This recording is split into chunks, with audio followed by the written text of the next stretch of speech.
The Fantasy Focus Football Award Show is brought to you by Geico. We're also a podcast. Field Yates, Matthew Berry, Stefania Bell, Daniel Dopper here. Hello, Happy New Year. I guess we saw you once after the New Year already. Whatever. Yeah, no, it's good, but it's good to see you again. And I think you mean that? Huh? I'm doing what you do to me always. Do I mean that? Do you mean that? Sort of. Sort of. Better than I expected. Yeah, sort of. Yeah. It's good to see Stefania. It's good to see Daniel. I mean, I've seen you pretty much every day of my life. Mm-hmm. If not in person, then on my TV or on my mobile device. Right. So, because you're the busiest man in show business. You're doing every possible show on ESPN. You know what I mean? You know, Matthew, that's what they ask the talented people to do. I'm sure. Oh, no, believe me, I'm very well aware. I'm very well aware. It feels weird, I have to be honest. We're doing an award show, and I got dressed up for me. Right. I put down a button-down shirt. I comb what hair I have left. You know, it looks great. Right, thanks.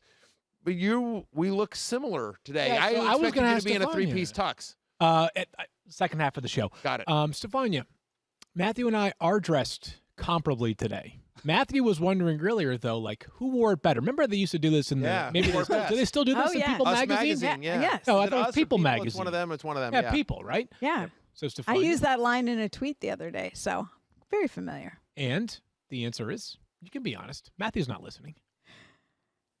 Well, I don't know that it's a contest. Wow. I agree with that because Field's shirt is way too small. Do you see how big his arms look in that shirt? He should have bought a bigger shirt. Matthew, obviously sporting the European cut, looks real nice on him. Yeah, that's well, right. you know, European cut. Are you sure about that? Well, is it untuck it? Yeah, I have an untuck. Yeah. I have an untuck it shirt on. Yes. I Yeah. do. See, so you're showing the diversity in how you can wear yes. a shirt Yes. based on the It cut. is. So It is untucked. different looks. I wouldn't really call it a competition. Well, It's our first show in what, 11 days? I'm sure that's exactly what the audience came for. So let's get right into it. So we have completed a season. I'm trying to get right into it. I'm it actually wouldn't be a moving start if along. you didn't interrupt Field. So what we're gonna it's say, appropriate. we can do this together. One line at a time? No. Let's just get right into it. We are doing our award show. We have put together a bunch of awards.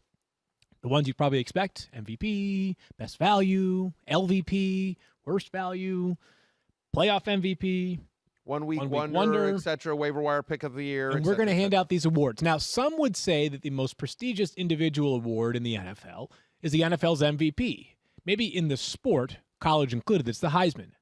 Those people are wrong because we are about to hand out what many will consider the highlights of these individuals' careers once they actually receive these awards. Are we going to hand them something physically or no? Not physically, obviously, due to COVID protocols. We put in requests for all of them to be here today. They said that they would have had it not been the situation, obviously, with travel restrictions and whatnot. So let's do this But then. they're all watching remotely. Yes, all Let's of do them. this then. Let's get right into it. And this time I mean it when I say let's get right into it. We're going to begin with the 1 week wonder. And many of these are pretty intuitive, but the 1 week wonder is the best performance that seemingly came out of nowhere. Note, being a one-hit wonder is not a qualification for this award. Matthew, I pass the baton to you. For those watching at home, you already see the nominees on your screen, but for those listening, the nominees are Chase Claypool, who in Week 5 against Philadelphia had 42.6 fantasy points, 7 for 110, 3 touchdowns, and of course, you remember he also rushed for a touchdown. It was the 5th best wide receiver game of the season, and I think all of us were sort of like, oh, Chase Claypool's going to be a thing this year. A rookie that we'd all liked coming out of college. We weren't sure how he's going to fit into that Steelers offense. And that week showed sort of what was possible with Chase Claypool. The Eagles had not allowed a wide receiver to score 14 or more fantasy points in 3 of their 4 games prior. Sort of came out of nowhere there. Chase Claypool he was drafted at that point in under 9% of leagues. Nominee number 2, Richie James of Stefania's San Francisco 49ers. This is Week 9 against Green Bay. 33.4 fantasy points. 9 for 184 and a touchdown. 33.4 fantasy points. Thirsty Kyle notes that DeAndre Hopkins, Adam Thielen, A.J. Brown among the wide receivers that didn't have 33.4 fantasy points in a game this year. Wow. I believe, Field, off the top of my head, I believe that was a Monday night game. It was either a Monday night or a Thursday night game. It was a Thursday standalone night game when they had very few players due to COVID protocol. That's right. And so all they did was look for Richie James, who had a monster game.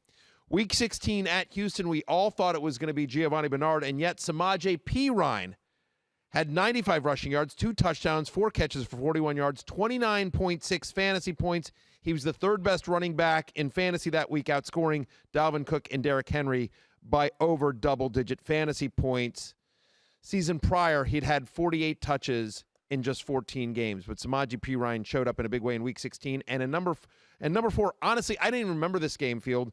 It was Cedric Wilson, Week 3 at Seattle, 27.7 fantasy points, 5 for 107, and 2 touchdowns. Do you remember Cedric Wilson's big game? Not really. Yeah. But then again, Week 3 might as well have been 3 decades ago based off how the last, 15 weeks have unfolded. So, yeah, it's been a long time. And I'm going to have Stefania read off the winner. Oh, no, Matthew got the winner this time. Okay, so the winner is, and just so everyone knows, the voting was done by Field, myself, Stefania, Secret Squirrel, Thirsty Kyle, and the entire staff of the 06010, the behind the scenes, Matt Harrington, Damian Dabrowski, Keith Lipscomb, so on and so forth. Obviously, Mike Clay as well, of course, our good friend Mike Clay. So the winner is Chase Claypool. This award is the first for the rookie out of Notre Dame, and he is the second wide receiver to take home the prize. He joins teammate Juju Smith-Schuster as the second Steeler to win the 1 Week Wonder Award. I didn't vote for him. No, you did not. You don't make the case? You know what? Sure. I didn't either. All right, so Stefania, you first. Why would you? Who did you vote for? Why were you and why? both wrong? Well, no, I'm gonna tell you because some of us read directions, Matthew, Okay. and so the directions said the best performance that seemingly came out of nowhere. Now, Chase Claypool had a great week, but he had played in 3 games. Richie James, who was my selection, and don't at me with the 49er homers. I'm going to make the case. Week 9 against Green Bay is when he had this game. He did not play until Week 6, and in Week 6 and 7, he only played 23 snaps total. He did not play again in Week 8. He literally came out of nowhere to score these fantasy points for you. Yeah, and it was against Although Green Bay. I'd argue back with you, Stefania, that if you're going to use your criteria of like coming out of nowhere, then you should have said Samaje Perine, who a lot of people had third on the depth chart, or Cedric Wilson, who playing for Dallas, like way, way down. Richie James at least had played snaps, and as Field noted, there was a lot of due to COVID protocols, a lot of 49ers that were out for that Thursday night game. Richie James was actually a popular DFS sleeper for that, for that 1-game showdown. But not I'll to- make the case. Not to put up 33 points. Right, and that's part of the reason why I had Samaje Perine. Matthew mentioned that Giovanni Bernardo was supposed to be a Geo week.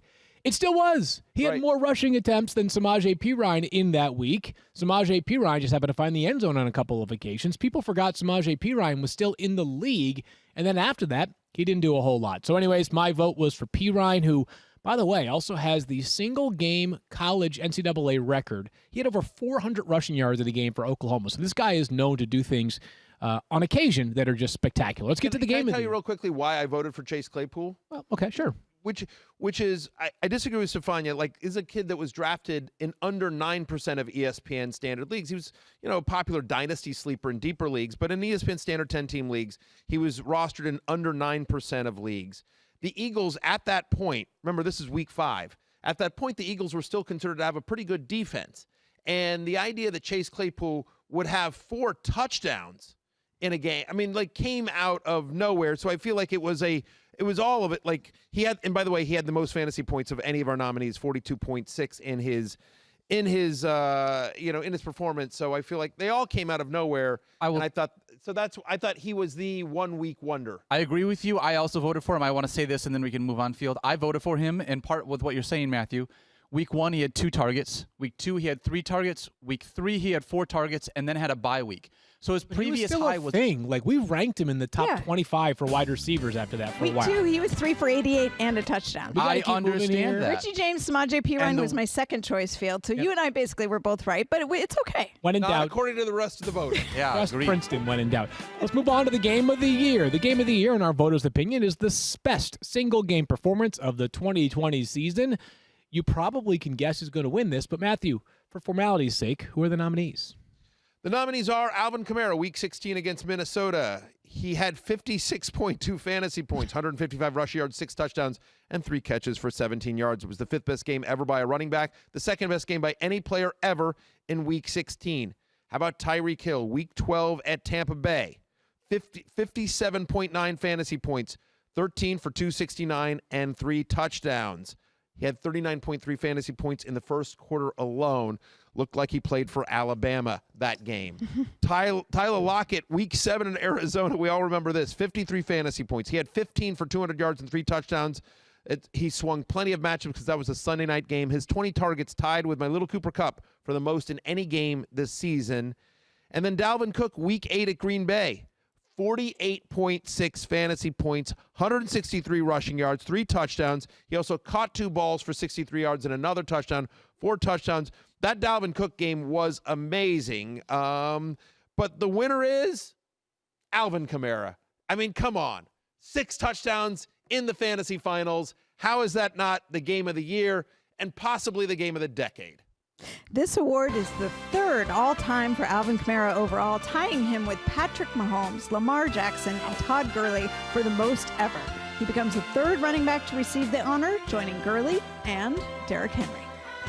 Unbelievable from Alvin Kamara. I didn't realize he has the most awards ever. He's now tied for the most awards The ever. fantasy Again, focusy, the 0601-0s. That's He's right. got an 0601-0. Again, very Correct. prestigious. 10 of our 12 voters picked Alvin Kamara. I don't know who the other 2 votes went to. Yeah, who didn't? My guess is Tyreek Hill. Probably the answer. I can No, tell I you was right scored now, the most. the just 2 wanna know- that did not were Kyle Soppe, he voted for Tyreek Hill, and Keith Lipscomb as well. Well, I mean, the Me and answer is Keith on the probably same page. Idiots. Well, the Thirsty simple- Kyle. Yes. yeah, but he had more Thirsty Kyle- points. Is Thirsty Kyle in front of a microphone today? Yes, There he is. I'm in front of him. Defend yourself for not voting for Alvin Kamara. Okay, it wasn't anything against Kamara. They couldn't. Sounds like it was. They could not guard Tyreek Hill. Kamara, that's like it's the Saints running attack. They couldn't stop that.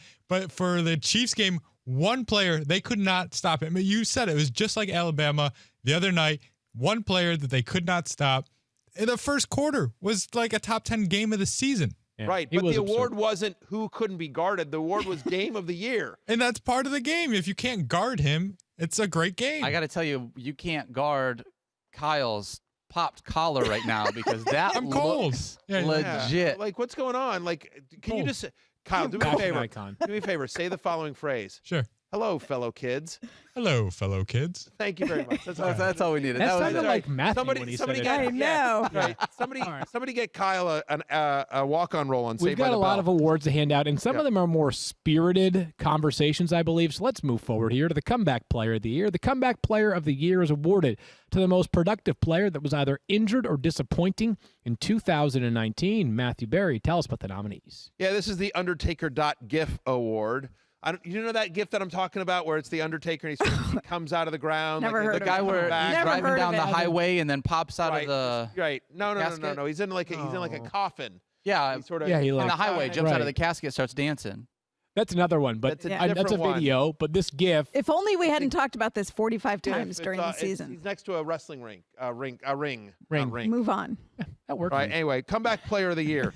The nominees are Alex Smith of the Washington Professional Football Team. 66.7% of his passes completed. He had 6 touchdowns. Prior to the season, his last pass in the NFL was November 18th, 2018. 693 days between completions in the NFL, 17 surgeries. Alex Smith.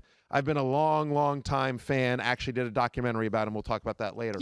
Aaron Rodgers, quarterback 10. Look, his ADP was QB 10, 93rd overall, and he was QB 3 on a per-game basis. 24 fantasy points per game. A lot of people had written him off in the preseason, Field Yates, and I admit I was one of them. I had him outside my top 10 in terms of my ranks coming into the year. He had been bad for 2 years from a fantasy point of view. They hadn't done much in the offseason, and then he was just absolutely brilliant this year, fantasy and NFL-wise.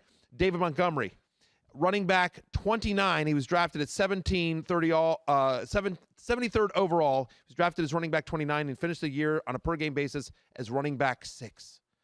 He finished in style. He was a top 8 running back in each of his final 6 games. And his yards per carry in 2020 rose by 18% from 2019.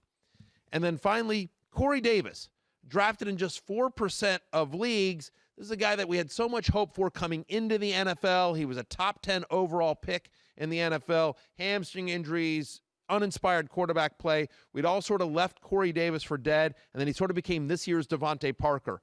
Wide receiver 31 on a per-game basis after last year being wide receiver 70 on a per-game basis. Corey Davis had a really nice year, posted 3 different top 10 finishes.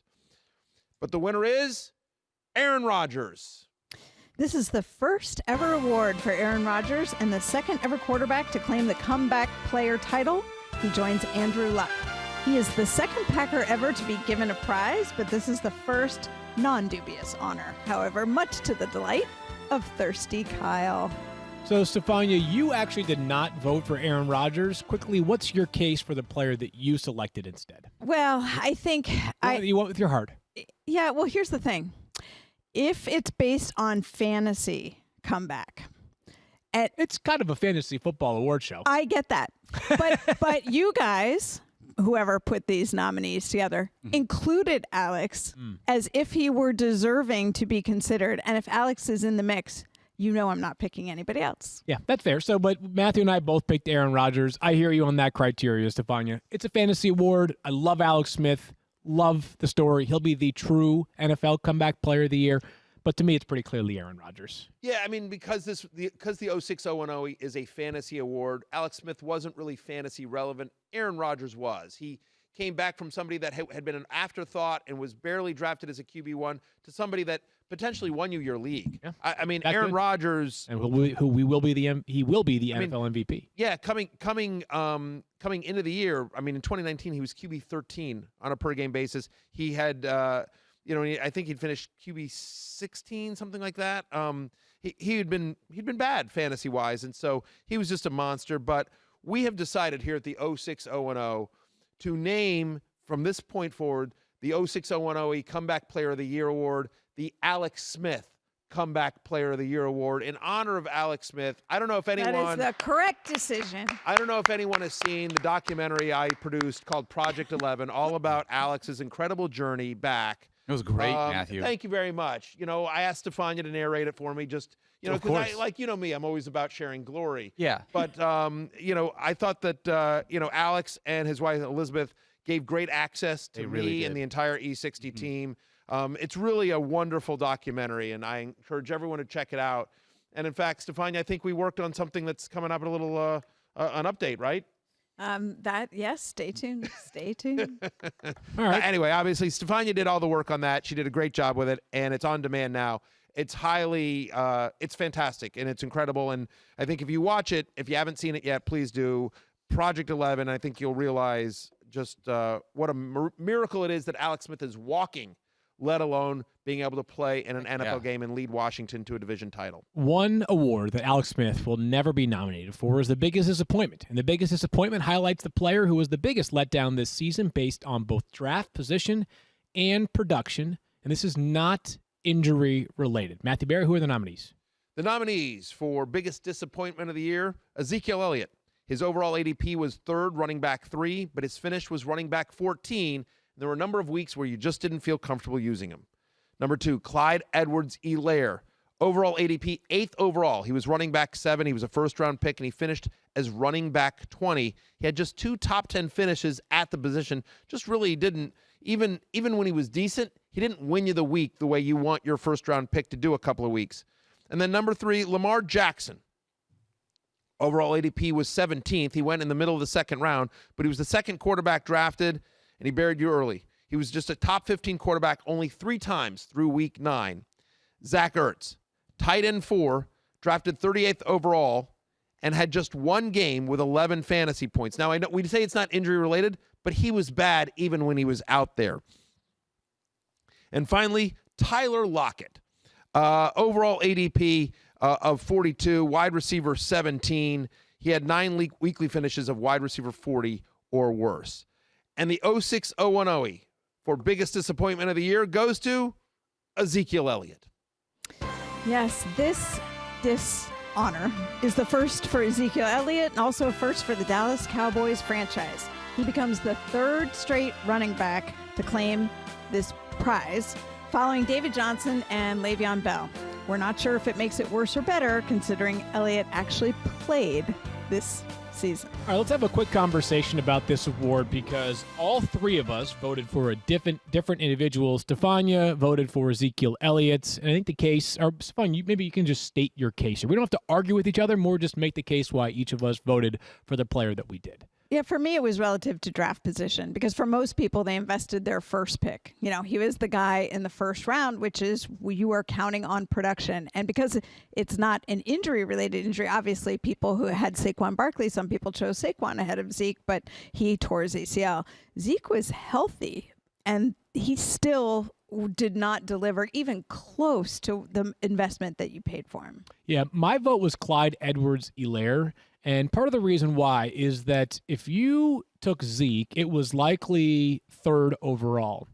It's not such a catastrophic miss given the fact that he at least played, right? And I'm not, again, this is not injury related, but if you took him third overall, the process was, hey, we feel like there are 3 top players in fantasy, Christian McCaffrey, number 1, Saquon Barkley, number 2, Ezekiel Elliott, number 3. That actually worked out in your favor. My issue, so for Clyde Edwards-Helaire, the problem was the opportunity was you were taking him in a lot of cases over Derrick Henry, Sure. potentially over Alvin Kamara or Dalvin Cook. Depending on when you drafted because of the questions about their contracts, their contract right? status, right? Guys like Aaron Jones, who I understand it wasn't as good as last year, but he still had another remarkable season. You'd rather had and- Aaron Jones than CEH, no right. doubt. And the other thing is that we've seen disappointing years for players. Like part of Zeke's issue was that the Cowboys offense was terrible after week 4. Clyde Edwards-Helaire played for the best offense in the NFL and still had a disappointing season. I think that's a good point. The other thing about Zeke, I would say, is that like Zeke was good until Dak went down. You know what I mean? Like when Dak went down, the entire offense went down with him. And so Ezekiel Elliott, while not great at all, he was at least usable, right? I mean, like he was good for the first couple of weeks, and then towards the end of the year, there was a little bit of a spark. I actually voted for Lamar Jackson. Yeah. And for me, it was because of opportunity costs. Lamar Jackson is fine. Listen, Lamar Jackson, the problem is that drafting Lamar Jackson in the second round meant that you were banking on by drafting a quarterback at all in the second round, you were banking on the fact that not only was he going to be elite, but he was going to be significantly more elite than any other quarterback. That's how Lamar Jackson was last year, because he was not only the number 1 quarterback, but he was the number 1 quarterback by a wide mile. Right. He won you the week at that position. And so not only did he not do that, he was disappointing. Like he wasn't even like one of the best fantasy quarterbacks for the year. So just the massive opportunity cost in terms of that position at that spot, because a running back you can sort of understand, like, you know, given the state of the running back position, at least Zeke and CEH, they didn't give you the production you hoped for, but they at least gave you some production. Yeah, a little bit. Yeah, like, I mean, you know I what guess, I mean? Lamar Jackson, at least, like, you'd have been better off drafting no running quarterback and grabbing Justin Herbert. You know what I mean? And like, so for me, it was the opportunity cost there with Lamar Jackson. But honorable mention to Zach Ertz, who just at tight end 4 absolutely killed you. You know, he was bad even when he played. Weeks 13 through 17, tight end 31 on being played off, Field Yates. Let's move things forward here to the Waiver Wire Wonder. The Waiver Wire Wonder is awarded to the player who held the most fantasy value after not being drafted inside the top 160 players. Again, if you play in a 10-team league, 16 rounds, this player, on average, was not even drafted into your league. Matthew, who are the nominees? A lot of great nominees here, but the nominees for the 06-010 of Waiver Wire Wonder are James Robinson, who's drafted in just 15% of leagues, and he finished as RB5 on the season. Justin Herbert, drafted in under 3% of leagues. His finish QB7, 22.2 fantasy points per game, better than Lamar Jackson and Tom Brady among them. Myles Gaskin, drafted in 0.1% of leagues. He finished as RB10 and had 6 different games with 40 rushing yards and 4 catches. Only Aaron Jones, Alvin Kamara, and James Robinson had more. Mike Davis, drafted in 1.1% of leagues. Great. He finished as RB18 and obviously filled in a big way for Christian McCaffrey. And finally, of Stefania's 49ers, Brandon Ayuk, who was drafted in just 25% of leagues. He finished as wide receiver 18 with 15.4 fantasy points per game, better than Robert Woods and Terry McLaurin, among others. He averaged over 8 targets per game. And the 06-010 for Waiver Wire Wonder of the Year goes to James Robinson.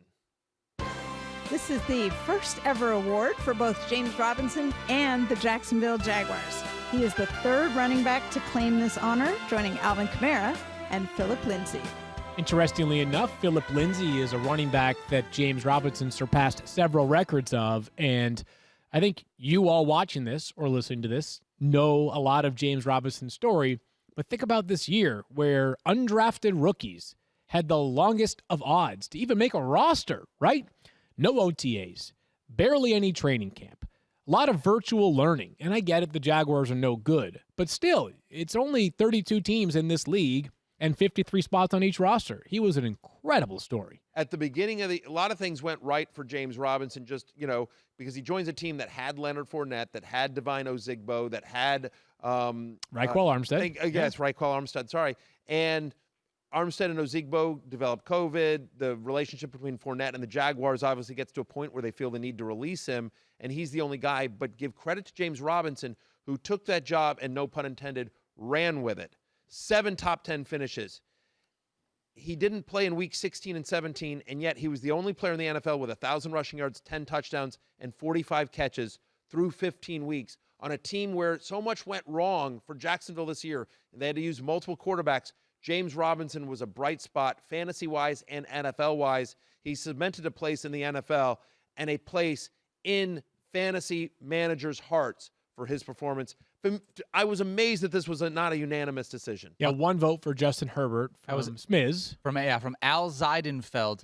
I think Al lives in L.A. Yeah, he wanted to be able to have an L.A. guy that he rooted for. Similar to Stefania, obviously, with Richie James. Right. And worth noting that, obviously, nothing wrong with Justin Herbert. He was incredible. He did sort of slow down at the end of the season. James Robinson got hurt at the end of the year, missed the final 2 games. But prior to that, he had at least 10 fantasy points in every single game that he played. So just a great year for James Robinson. Looking forward to seeing that Jacksonville offense, most likely with Trevor Lawrence next year, James Robinson behind him, and hopefully some playmakers at wide receiver as well. And by all means, please feel free, because the 06-0 and OEs are all about love and, togetherness. And so the fact that so many of us voted for James Robinson, please feel free to go to Twitter and tag at Al Zeidenfeld and ask him what he was thinking with his vote.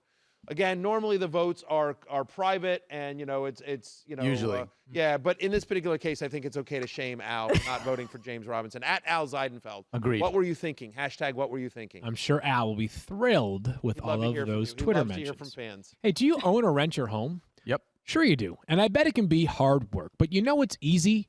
Bundling policies with Geico. Geico makes it easy to bundle your homeowner's or renter's insurance along with your auto policy. It's a good thing, too, because you already have so much to do around your home. Go to geico.com, get a quote, and see how much you could save. It's Geico easy. Visit geico.com today. That's geico.com. Do you need help keeping your New Year's resolutions to get in shape and eat right? Then it's time to get Freshly. Their delicious meals are designed by nutritionists and cooked by chefs, and they make it easier to eat better. Freshly offers chef-made, nutrient-packed, delicious meals delivered fresh to your door with no cooking required. Grocery shopping and cooking can be a pain, especially right now. We all know that. And with Freshly, you don't have to do it anymore. Your meals arrive cooked and fresh every week, so you can keep your fridge stocked and skip the trip to the store. Ordering is super easy. Just go to freshly.com, choose from over 30 delicious, satisfying, better-for-you meals like steak peppercorn, sausage baked penne, or the chicken pesto bowl. The steak peppercorn is so good and packed with so much protein.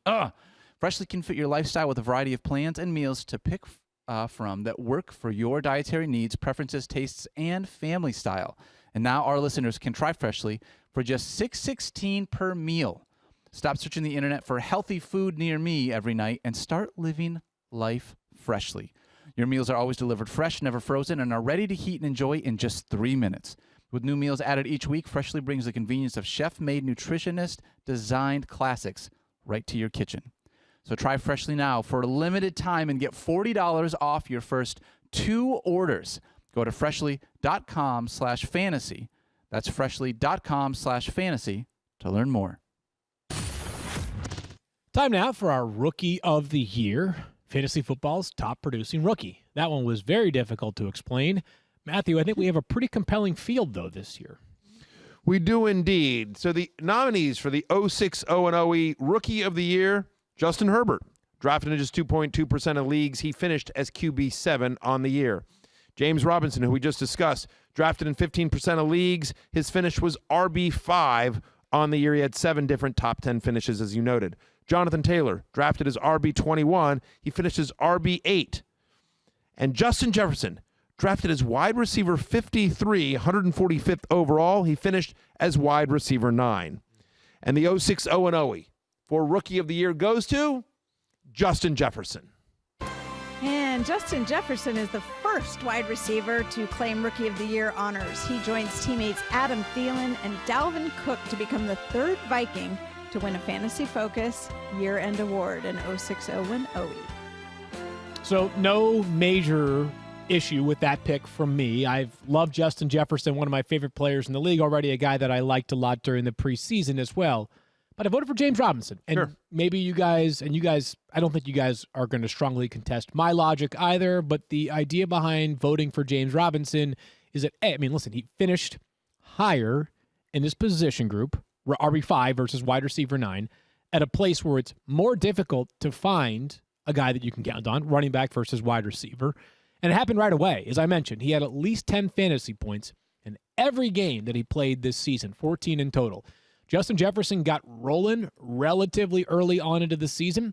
It may feel like forever ago, though, but there were times where it was September and early October where we were saying, why aren't the Vikings throwing the football more to Justin Jefferson? So I love the player. I think he might win the NFL's real Offensive Rookie of the Year award, but my vote was for James Robinson. It's a tough one for me. This is one that I really struggled with, Field. For me, partially a little bit of sort of human nature here. I knew I'd already voted for James Robinson on waiver wire pick of the year. Want to spread the love. So many NFL players compete for an 06 0-0, and can they? You just don't want to see. You want to spread the wealth because you don't like players fighting amongst themselves. Right. So the more love we can spread. The other thing is that Justin, it's not his fault, but James Robinson got hurt towards the end. Justin Jefferson was dominant in the fantasy playoffs, and honestly, from week 3 on, he was wide receiver 5 on a per-game basis. He averaged 18.7 fantasy points per game, better than Keenan Allen, better than Allen Robinson. And I felt like, and maybe Thirsty Kyle can back me up on this, but Stefania, I felt like for me that James Robinson was a very solid producer week in, week out at a tough position. So that was great. But I felt like there were a couple of weeks where Justin Jefferson single-handedly won you the week. And so those big spike weeks and his strong performance down the stretch are what put it over the top for me, but no argument with James Robinson. I agree with the rationale on either side. I just think there's so much depth at wide receiver for him to actually climb into the top 10 at a position that was so incredibly deep as a rookie, when we talk about wide receivers needing a couple years in the league to really make their mark.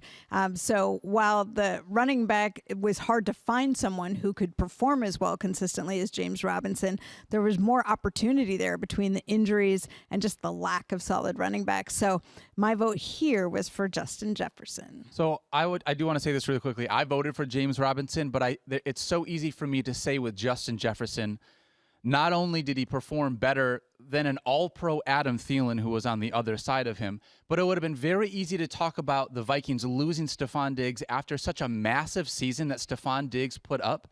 But it was never about the Vikings losing Stephon Diggs or all of that production. It's about how great Justin Jefferson was coming in, replacing Stephon. And so it wasn't, the Jaguars cut the 4th overall pick from 2017. Sure. And they got a 10 times better running backs. I hear you. Narratives really. I hear you. I'm not buying the narrative. Hey, I voted with you. We're on the same team No, here. I'm just saying. Six different times, Justin Jefferson.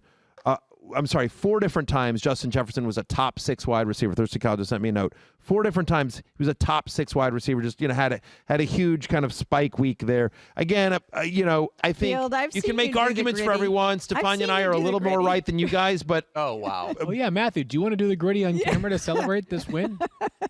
I do not actually. But Okay. you know who will? You know what? You know who will? Justin Jefferson. No. Daniel Dopp will do the gritty. Daniel Dopp, the fantasy show on ESPN Plus is done. He just put his but papers down. I think he's actually ready to go. I'm not ready. Go ahead, do it. I have an idea. we make you do dumb stuff on the TV show all the time. I have a counter proposal. Everybody go follow Matthew Berry, TMR, on TikTok. There you go. However many followers you need. Let's get to that number, and then you hit the gritty. All right, time now for the best value. The best 100,000. I need 100,000 followers, The and I best will do the value gritty. is awarded to the player whose production exceeded their projected value based on ADP. The player had to be universally drafted to qualify. Matthew, the nominees are The 06 0-0 nominees for best value are Travis Kelce, who had an ADP of 20th overall but finished as tight end 1. Stephon Diggs, ADP of 63rd overall, wide receiver 27. He finished as wide receiver 3. David Montgomery had an ADP of 73 overall, running back 29, but finished as running back 5. And Josh Allen, whose ADP was 10th round, he drafted as QB 11, and he finished as QB 2. So lots of great players who exceeded their value, but the 06-0-0 for best value goes to Stephon Diggs. Former Viking is the first member of the Buffalo Bills to win a year-end prize from the 06-0-0. He is the first non-quarterback to win since 2017 when, get this, former teammate Adam Thielen took the honors. How about that? I'm surprised this wasn't consensus, to be honest with you. Yeah. 9 of 12 votes go to Stephon Diggs. You know, we'll talk about him more in the next couple of awards, but he was good the entire season. He was good when it mattered most. He was a play. I mean, he might have been, was he the best wide receiver in football this year? Probably, right? He's very, very. Led the NFL in catches, led the NFL in receiving yards. He did not lead the NFL in receiving touchdowns. So it's either he, Devontae Adams, or Tyreek Hill, right. Also, obviously, were all the first-team All-Pro selections. But he was incredible, and they shut down a lot of narratives this year in Buffalo. Josh Allen put to bed some concerns about accuracy. A lot of people were worried coming into this season. Stephon Diggs is a deep threat. Josh Allen's numbers throwing the football down the field have been inconsistent. They proved right away that they were able to develop a chemistry. And by the way, they barely had time to this offseason. I was just going to talk about that, Field, because that's the thing. You talk about a wide receiver and his quarterback have to get on the same page. You had COVID issues. They literally couldn't be in the same place. But if you want a really cool story to find out how they built that chemistry, check out the ESPN Daily on Stephon Diggs, because part of what he did was he found out that Josh Allen liked to play a certain video game. So he went and started playing, and then they played together, and how they bonded through that is really cool. Nice. That's the effort he went to. So that was the effort he went to become that wide receiver in Buffalo. Well, and not only did it change 100% Stefania, and not only did it change the narrative of Josh Allen, as you just noted, but also of Stephon Diggs in terms of, like, can he be a true number one wide receiver? He had always been sort of overshadowed by Adam Thielen in Minnesota. He wanted the ball. People thought he was kind of a diva wide receiver. He had some of that narrative around him. And so then going to Buffalo, and he became a breakout player. Like, he was drafted as wide receiver 27, was about right. He's always been sort of a top 20-ish wide receiver, somewhat inconsistent, and he took the next step. Like, he's going to be a top 5 fantasy wide receiver drafted next year. He became a true, legit wide receiver 1, not only in the NFL, but obviously in fantasy as well. You think about some of these other awards. So, look, Kelsey was the number 1 wide receiver, number 1 tight end. He was a value in terms of overall value, but he was drafted as tight end 1, finished as tight end 1. Josh Allen probably was ranked too low. He was a sleeper for both you and I. QB 11 was too low for Josh Allen. We both had him higher in our personal ranks. QB 6, I believe. Right, yeah. But yeah, I mean, and that's what he was the previous year. So, you know, he was a really good value, but it's such a deep position. Montgomery not bad as well, but Diggs was a top 5 wide receiver 5 different times. Like, he was a guy that not only single-handedly won you a week, but honestly won a lot of championships. People like in week 16 that had talk about that in just a little bit. Yeah. Daniel, what do you have to offer? So our dissenting voters were Keith Lipscomb and Matt Harrington, both voting for Travis Kelce. Matt Harrington, obviously our video producer, let me know, just because something is expensive doesn't mean it's not still good value. So that's part of why going for Travis Kelce, that position, when you look at that drop-off from there. So it's hard to argue with that. Like, and let's be clear. Not Cool Keith is still drunk from the Browns win. Seriously. So honestly, don't take – I mean, like, all of his votes. All of his votes are discounted. They'd be all like, Browns, honestly, if they were. Yeah, exactly. And the only other vote was Matt Bowen voting for David Montgomery, who outperformed his ADP by 20 spots. Really did. So yes, Chicago native Matt Bowen. Yeah. Let's get to the Breakout Player of the Year. And the Breakout Player of the Year was awarded to the player whose production exceeded expectations and had not previously emerged as a reliable fantasy asset. So bear with us here. There's one player in particular, I think, that maybe sort of fudges the criteria a little bit. But who are the nominees, Matthew? The nominees for the 06-0-0 Breakout Player of the Year are Josh Allen, drafted as QB 11, finished the season with 9 top 5 finishes. TJ Hawkinson, drafted. Yeah! Drafted as tight end 13, he finished as tight end 7. Top 10, baby! Usher? Do we have an usher? Will to Fuller escort? was drafted as wide receiver 34, and he finished as wide receiver 8 before his suspension ended his season. And DK Metcalf was drafted as wide receiver 22. He finished as wide receiver 10. So the winner of the 06-0-0 Breakout Player of the Year, Josh Allen. This is the first award for Josh Allen and the second straight for the Bills. He is the fourth quarterback in 4 years to claim this prize, joining Carson Wentz, Patrick Mahomes, and Lamar Jackson. All right, so I voted for Josh Allen, but almost wasn't quite sure if I should or not, because the description is the player who had not previously emerged as a reliable fantasy asset. He was QB6 back in 2019. Correct. That being said, I don't think anybody looks back on his 2019 season as anything close to his 2020 season, right? The keyword is basically, reliable, Field, because I struggled like you did, and it was the same thing, and it came the word reliable. Yeah. We never said nobody was like, yeah, he was top 6 last year. We think he's definitely going to improve on that. I think everyone thought he was actually going to slide I mean, back. like I ranked him as either QB6 or QB7. I sort of went back and forth on him in the preseason, but I have him as a top 7 quarterback. I know you did as well, Field, in your preseason ranks. And so it felt like, well, yes, Josh Allen took his game to another level this year in terms of his fantasy production. I voted for DK Metcalf. Good answer. Who DK Metcalf last year, sort of talk about narratives. There was like, well, like, he was bad in the 3-cone drill, and he's a guy that's only he can do is run deep routes, Yeah, and like they thought he was Those were things. I understand that, but my point is that after a promising but not, amazing rookie year, DK Metcalf, again, drafted in the 6th round, outside the top 20, became a top 10 fantasy wide receiver. First 5 weeks, he was the 5th best wide receiver. He became only the 6th since 2000. There have only been 6 wide receivers to have 1,300 yards and 10 touchdowns in their second year in the league. Odell Beckham Jr., A.J. Green, Allen Robinson, Calvin Johnson, Larry Fitzgerald, and now DK Metcalf. When you think about breakout, I just think about where DK Metcalf was drafted last year and how he was thought about in the pre-draft process, fantasy-wise, and where he's going to be thought of next year. And I just, to me, I think I honestly voted for, I didn't even think Josh Allen was a consideration. I thought it was between DK Metcalf or Will Fuller, who finally stayed healthy up until the suspension, but proved he could be a number 1 fantasy wide receiver with no DeAndre Hopkins. Speaking of Will Fuller, we did have one person on the show vote for him, which was Kyle Soppe. Kyle, you want to make the case here for Will Fuller the 5th? Yeah, kind of what Matthew was saying. He finally stayed healthy, but he was healthy and productive. The floor was just so high. He was a top 30 receiver 8 times this year. Coming into this year, it was like, Will Fuller, like DFS guy. He might win you $1 million, but he might sink your lineup too. So I think the growth we saw from him as far as floor, forget the ceiling. We know that's always there. But the floor for Will Fuller, to me, made him a nice breakout player because you were playing him every week. Yeah, part of the problem was he missed 5 games at the end of the season, Right. right? 5 games due to suspension. And early in the season, it was not quite, at least anecdotally in my mind, as consistent as it was. Daniel, did any one of our voters vote for TJ Hawkinson? Currently, no. I felt as though it would be inappropriate for me to do that. I didn't want to show any kind of bias whatsoever. However, very How do you even get into the nominees? I unanimously made the nominee list when I gave it to everybody. Keith Lipscomb signed off on it. Obviously, Keith above board.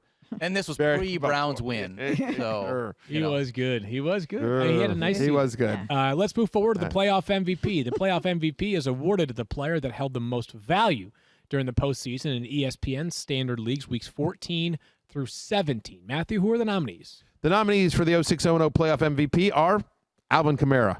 Obviously, had the huge week, but weeks 14 through 17, 32.3 fantasy points. He had almost 5 more points than any other player at any other position. Obviously, that 6-touchdown week helped a lot. Stephon Diggs, who was a top 4 wide receiver weeks 14, 15, and 16. Devontae Adams, weeks 14 through 17, he was the 2nd best wide receiver in fantasy. And then, of course, Josh Allen, who was the 2nd best quarterback over the fantasy playoffs. So those were the nominees. No surprise there. They are all dominant. And the 06-0 for playoff MVP goes to the 06-0, I should say, goes to Stephon Diggs. Stephon Diggs completes the hat trick for the Bills, bringing home their 3rd straight award. He's also the first non-running back to claim playoff MVP honors. I probably could have been easily persuaded to pick Stephon Diggs. I actually voted for Alvin Kamara. I think I'm just too the gravitational pull of 56-plus points in the first round of the finals is so strong that it was hard for me to overlook that. And I know the counter-argument is, A, Alvin Kamara was not great in the weeks leading up to Week 16. Correct. And B, he didn't play in Week 17. Well, I'm not sure it mattered if he played Week 17 for you or not, right? Like, he may have dug you such a deep hole if you were facing him that it may not have mattered. I get the argument, though, for Stephon Diggs. That's who I voted for. I voted for Stephon Diggs. I didn't vote for Kamara. Number one is because he was winning. Because we have an award for Game of the Year, I felt that performance was being honored. And then, he wasn't great the first two. Honestly, he wasn't great with Taysom Hill under center. I mean, it's just a fact, right? And so Stephon Diggs, weeks 14 through 17, which are the fantasy playoffs on ESPN in our standard leagues, no player scored more fantasy points than Stephon Diggs. He scored 110.9 fantasy points. Even with Alvin Kamara's 6-touchdown game over the fantasy playoffs, he didn't score more points than Stephon Diggs. The award was for playoff MVP. We view the playoffs as weeks 14 through 17. Again, that's how ESPN standard leagues operate. I know a lot of people in their season in week 16, but we're going by what the ESPN does in their standard game. We are company men and women. And so Stephon Diggs got my vote. I thought this was a pretty, cut and dried case, but Stefania voted for somebody that was neither Alvin Kamara nor Stephon Diggs. Now I voted for Davante Adams because timing is everything, and he delivered in Week 16 with such a performance. He was wide receiver 1. That being such a critical week, like if your season ended in Week 16, he was probably the reason that put you over the edge to win it. And even if you had a 2-week season, he performed well in all of the weeks, and that Week 16 probably put you in the lead. So Davante Adams, who was solid all season long, I thought really brought it home in the playoffs. He was great, and it's not the last time we will hear Davante Adams' name. That's true. Really quickly, Al Zeidenfeld just wanted me to let everybody know he wanted to do a write-in vote of David Montgomery. Sure. Based on his last 4 weeks. Week 14, 24.5 points. Week 15, 29.2. Week 16, 20.1. Week 17, 28.2. Didn't score less than 20 points in any of those playoff games. So if it could be noted, he just wanted it noted that he would. There's a legit case for David Montgomery. Yeah. Absolutely. David Montgomery was fantastic during the fantasy playoffs. We talked about this on that show that we thought the Bears in particular, we talked about Montgomery and Allen Robinson as both guys to try to trade for heading into the playoffs because we loved the Bears' schedule heading into the fantasy playoffs there. Again, very good case by Al Zeidenfeld. It's weird that Montgomery didn't get nominated, but I think after the Hawkinson nomination, it's clear that the nominee selections it was a flawed process. It's just the kind way to put it. A direct call out towards Daniel, but we'll move past that one to save everybody's face. Here's it real quickly. Yeah. I figured the whole reason why I nominated Alex Smith for Comeback Player of the Year was so that Matthew could have a player from his team be nominated for it. Same with TJ Hawkinson, same with Richie James for Stefania. Wow, I mean, I don't really know what kind of field team likes. Press Way was a great punter this year again. Yeah. Do we have that? You have to find a Wesleyan graduate for Field. Yeah. Field doesn't like to root for an NFL team because he's an NFL insider and he's all objective and whatever. I'm trying to figure out, what's the closest we have in terms of an NFL player? We've got people. Bill Belichick's a head coach. Yes, he is. Obviously, Eric Mangini was a head coach. Yep. We've got a Bucks pro scout. Would you want to adopt the Patriots as your team? Kimberly Martin. Because Belichick's a Wesleyan graduate. You grew up in the New England area. You've worked for the Patriots. Yeah, I'm a little. So that's the thing is that I've got people that I like to see do well. I've got a lot of people that are still with Patriots. A lot of people that are still with the Chiefs. I like to see them do well. At the same time, it's hard to be yo, my squad are the Patriots and the Chiefs. It's oh, great. So, how do you feel about Duke basketball and the Lakers and the Yankees and Alabama football, right? And Matthew Berry. Yeah, I get it. I get it. Right. That's right. I understand. Right. Who wants to? I also root for the stories, right? So there's some good stories here in the NFL this year. No, in all fair, and Field, you don't see, whether it's Adam Schefter or Jeff Darlington or Kimberly Martin or Chris Mortensen, you don't see any of our newsbreakers, our NFL newsbreakers, openly rooting for teams. You need to be, objective. You are a journalist. I am not. Right, we're like Rob Lowe. We root for the logo, baby. Yeah, exactly. that, there you go. NFL Right, hat the that you NFL wore? hat, yeah. All right, let's get to the player of the year. Yes, sir. Of course, the player of the year is the best player in fantasy football in 2020, Matthew Berry. Who are our 4 nominees? Honestly, a bunch of winners right here. It's hard to argue with any of them, but Davante Adams, who's drafted as 14th overall, wide receiver 3. On a per-game basis, he was the best wide receiver in fantasy. Alvin Kamara, on a per-game basis, was running back 1, drafted 5th overall. Dalvin Cook, running back 2 on a per-game basis. And, of course, Travis Kelce, who was drafted 20th overall, and he was tight end 1. So all those players were really, really fantastic, had amazing years. It would be hard for you to win your fantasy league without at least one of those guys on your team. But the 06-0-0, player of the year, the 06-0-0, he goes to Travis Kelce. Travis Kelce is the first tight end to win an award of any kind. He joins Patrick Mahomes as the only other Chief to claim a prize here. Kelce is the first pass catcher to win Player of the Year honors. We had this conversation maybe after Week 17 or maybe just during Week 17. I made the case for him as the fantasy MVP. And sometimes fantasy football and real football don't necessarily directly correlate, right? We talked about this with Blake Bortles. He was really useful in fantasy, wasn't quite as useful for the Jaguars during much of his tenure there in Jacksonville. And Travis Kelce, not only is he so much different than every other tight end in fantasy, he's so much different than every other tight end in real life, other than George Kittle, but of course Kittle was hurt for much of this year. He's a difference maker, so incredibly consistent. His production was record-setting this season, obviously had over 100 catches again, set the record for single-season receiving yards from a tight end. You can count on him every single week. Even if defenses were planning for him, Matthew, he still found a way to get the job done. And sometimes when you play in an offense that's so good, explosive, you can hide every once in a while, right? Like, hey, it just may not be a Travis Kelce week. It's a Tyreek Hill plus a Sammy Watkins plus a random other wide receiver week. Nope. Every week you can count on Travis Kelce. Yeah, and that's part of it for me. For me, it was not only just the dominance that he had at the position, but the dominance he had over everyone else at the position. Like, you had a nice year from Darren Waller. You really did, Waller the baller.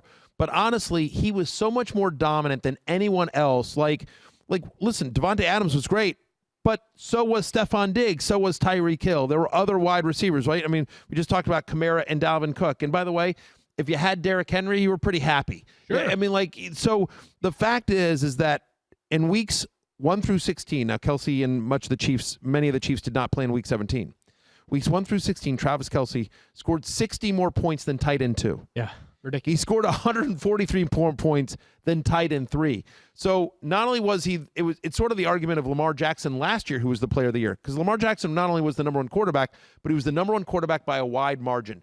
So every single week, not only did he give you production week in, week out, but he gave you a significant advantage at the tight end position, one of the worst positions, if not the worst position in fantasy this year, week in, week out. So you, myself, and Stefania all voted for Travis Kelce to give him the 06-0-0 for Player of the Year. Last thing I'll note on this is our friend Adam Levitan from Establish the Run has what he calls sort of, it's silly. He calls it the age model, right? It's all these guys who all of a sudden they just fall off a cliff because they have been legends for a long time, and then all of a sudden it happens fast. This year you saw examples in Zach Ertz and A.J. Green and Julian Edelman, who did not look like themselves despite all these years of being such great fantasy football and real-life players. Travis Kelce's 31 and showing no signs of regression whatsoever. That's part of the reason why the Chiefs reinvested in him this past offseason. He's now under contract for 5 more years beyond just this season. Yeah, and I know, Stefania, one of the things that you admire about Travis Kelce is the guy stays healthy. He shows up every week. Durability. He had an injury his first year and had surgery on that knee. And ever since then, he has been remarkable, consistently present. I love that Matthew said not only does he dominate the position, he dominates everyone else at the position. So. I would love to say really quickly. Fantasy analyst. Listen. Look, English is my second language. Don't make fun of me. I would love to say this. It was great. 14-plus fantasy points in all but 2 games this year, so that consistency was unreal. He had 20 or more fantasy points in 10 games. Yeah. And as a tight end, to have 20 or more fantasy points in 10 games is just unreal. Only played 15. My question to you is, if George Kittle had played an entire season and he was an average George Kittle, and you had George Kittle and Darren Waller, who both had very respectable seasons, does this diminish the way that you would look at Travis Kelce from this standpoint because there were three guys that were like the big three? No. Or would he still be up here for you? And I don't think I don't think you can even really ask the question because I literally can, and I just did. It's on air. I mean, fair enough. Okay, Right. Mr. We have Literally, but videotape here's the evidence of thing. him actually You can asking the ask the question. question, but it's in apples and oranges. It will never be the case can't because feel because the point is that he is so dominant at the position that even if you had other guys who were part of the argument is that he's durable. Mm-hmm. And I love George Kittle. We all know that. But part of the argument for Travis Kelce is that he has stayed on the field. So you can't then say, well, if these guys had stayed on the field, it takes away part of the argument. And as great as George Kittle is, and we all know he's the best blocking tight end in the NFL, that's also part of his brilliance. Is that, having a 4 for 45 week from George Kittle is not nearly as much of an outlier as it is for Travis Kelce, because it might be that the 49ers rush for 260 yards in that game, and George Kittle pancakes, 4 defensive ends and linebackers. So Kelce is one of one. Maybe the biggest question is going into next year. Yep. Top 8 pick, 10, 6. He's not getting out of the first round. Is he the new Rob Gronkowski at tight end? He's the one who gets drafted in the first round, and nobody else comes close. He's always been a borderline guy, but I think this season is, depending on how it finishes, but we'll see how it goes to the playoffs. I think a lot of people obviously expect the Chiefs to be there and to repeat. Yeah, as long as Patrick Mahomes doesn't lose his grip on the job at quarterback, then I think I'll probably take. I mean, that's the other thing is that with all due respect to Derek Carr and the multitude of quarterbacks that San Francisco has rolled out there, that's another sort of feather in his cap, and the argument is that he plays for, probably if not the best offensive play caller in the NFL with the best quarterback. And so, those two things, being able to play in an Andy Reid offense with Patrick Mahomes is, honestly, it's different than playing in a John Gruden offense with Derek Carr as your quarterback, or in a Kyle Shanahan. We have a lot of respect, obviously, for Kyle and his offensive play calling abilities, but quarterback has remained an issue for San Francisco. Here's an interesting thing for me. So I'm in this deep dynasty league. It's a bunch of analysts and experts, the Scott Barrett DFB league, and Evan Silva and everyone's in that. I traded my future to sort of win this year, and I have Travis Kelce. It's a tight end premium dynasty league. My thought was like, okay, I'm going to get a year or two out of Kelce, and then now I'm like thinking like, oh, maybe I may not have to rebuild immediately. I ended up winning the league this year, humble brag, but NBD. But my point is like, if you're in a dynasty league, like we think that it's an outlier, but we think Travis Kelce has at least a few more dominant years in him at 31. I would say if you were to forecast it, I'm thinking minimum 2. Minimum 2, and I think there's a chance for 5 more really, really good years. Yeah. 5 might be stretching it, but at least 2 more years. Daniel, what did you have? Because we want to. Really quickly. I know we need to wrap up the show, but I just wanted to say, with all these awards, we talked about so many great players. There's a bunch of people that we left out that had incredible years. I just wanted to mention Derrick Henry, who's a guy who had a 2,000-yard season and 3 200-yard rushing games. And I just wanted to make sure that we mentioned him as a part of the show, even if he didn't win one of our awards. Just an unbelievable year from him as a running back. And also for any of the awards that were negative in nature, it's not personal, right? No. A lot of those guys are going to be really good next year. Clyde Edwards-Helaire and Lamar Jackson, Ezekiel Elliott, and they're stars. Heck, Clyde Edwards-Helaire and Lamar Jackson are still playing for a Super Bowl. They don't care about the awards, right? Listen, 100%. And by the way, as long as Daniel's bringing up his tight end, let me give a shout out to Logan Thomas, who I thought could have been a nominee for Breakout Player of the Year. Yeah. Undrafted, finishes a top 5 fantasy tight end despite playing with 4 different quarterbacks over the course of the NFL season. Logan Thomas is a thing. We talked about him in the preseason. You made fun of me for my obscure tight ends, but Logan Thomas was somebody I talked up in the preseason. Logan Thomas was a thing. My homerism aside, right? Right. Good for Logan Thomas. A nice season for him in Washington, D.C. This is our final show of the 2020 season. I understand it's 2021, but you get the point. Right. You're not going away forever, though, people. We're going to come back at some point during the offseason, maybe audio only. We'll see. We will eventually have a rollout of content that you will all be able to enjoy. We've got a huge offseason ahead. The draft, free agency, the usual potential trades, all the kind of combine, whatever that looks like if that happens. But OTAs, etc. Like we will have a more regular production schedule this off season. We will certainly let you know on all of our social media channels as well. And you're subscribed. Make sure you're subscribed. Please like and subscribe. Help us come back next year, everything like that. Please give us 5 stars. Even if you don't mean it, just give us 5 stars. Give us a pity 5 stars review. We will have a full off-season schedule available for you in just a couple of weeks, and then we'll be able to put it out for everyone to know exactly what our cadence will be for the next couple of months. Any closing thoughts from you, Stefania? Stay healthy. The COVID protocols, it's going to be, we thought it was a big deal last year. Who knows what's going to happen this year based on what happens with the combine, the NFL draft. OTAs may still be in question. So if you were nimble this year, you may have to be even more nimble going into the next season. Last thought from me is try ESPN's Fantasy Basketball. Very fun way to continue to manage your rosters all throughout the upcoming months ahead. For not just those that you see here on the screen, Matthew, Stefania, Daniel, Kyle, Keith, Matt, our entire team here at the 06010, and of course you, the viewers and the listeners, we thank you for all of your loyalty and dedication throughout the year. We'll be back and more mediocre than ever in future years. Haley and Isaac as well do a great job. We appreciate everyone. Thanks so much for being part of our family. We love you. Stay safe. Wear a mask. God bless. Peace out.